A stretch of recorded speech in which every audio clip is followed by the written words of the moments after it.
తెలంగాణ ప్రభుత్వం ఫ్యూచర్ సిటీలో ఈ నెల 8, 9 తేదీల్లో ప్రతిష్టాత్మకంగా నిర్వహించనున్న తెలంగాణ రైజింగ్ గ్లోబల్ సమ్మిట్ను ప్రారంభించేందుకు ముఖ్య అతిథిగా హాజరు కావాలని భారత ప్రధాని నరేంద్ర మోదీని సీఎం రేవంత్ రెడ్డి ఆహ్వానించనున్నారు. ఇందుకోసం మంగళవారం రాత్రి Delhi వెళ్లనున్నారు CM Revanth.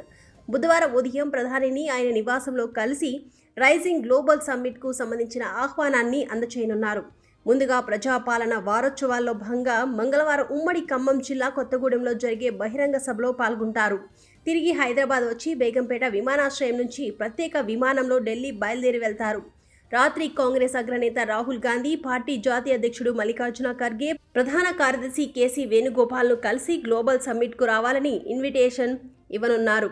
Next day బుధవారం ఉదయం ప్రధాని మోదీని కలుస్తారు. అలాగే పలువురు కేంద్ర మంత్రులు, కాంగ్రెస్ పాలిత రాష్ట్రాల ముఖ్యమంత్రులు, కీలక నేతలతో సమావేశమై గ్లోబల్ సమ్మిట్ ఆహ్వానాలను అందజేయనున్నట్లు తెలుస్తుంది. లోక్సభ సమావేశాలు జరుగుతున్నందున బుధవారం ఉదయం పార్లమెంటుకు హాజరు కానున్న సీఎం రేవంత్ అక్కడే కాంగ్రెస్ పార్టీ ఎంపీలు, కీలక నేతలను సమ్మిట్కు ఆహ్వానించాలని నిర్ణయించినట్లు సమాచారం. సమ్మిట్ ప్రారంభోత్సవానికి హాజరయ్యేందుకు ప్రధాని మోదీని, ముగింపు సమావేశానికి రాహుల్ గాంధీని ఆహ్వానించాలని సీఎం రేవంత్ ప్రతిపాదించారు. ఇక బుధవారం ఢిల్లీ పర్యటన ముగించుకొని సాయంత్రానికి హైదరాబాద్ చేరుకోనున్నారు ముఖ్యమంత్రి. నేరుగా ఉమ్మడి కరీంనగర్ జిల్లా హుజనాబాద్కు చేరుకుంటారు.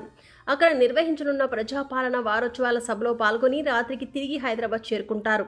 కర్ణాటక ముఖ్యమంత్రి సిద్ధరామయ్య, ఉప ముఖ్యమంత్రి డీకే శివకుమార్తో కలిసి ఇప్పటికే ఫోన్లో మంతనాలు జరిపారు సీఎం రేవంత్ రెడ్డి. వారిని సమ్మిట్కు రావాలని కోరారు. హిమాచల్ ప్రదేశ్ ముఖ్యమంత్రి సుఖ్వీందర్ సింగ్ సుక్కును కూడా సమ్మిట్కు ఆహ్వానిస్తున్నట్లు తెలుస్తుంది.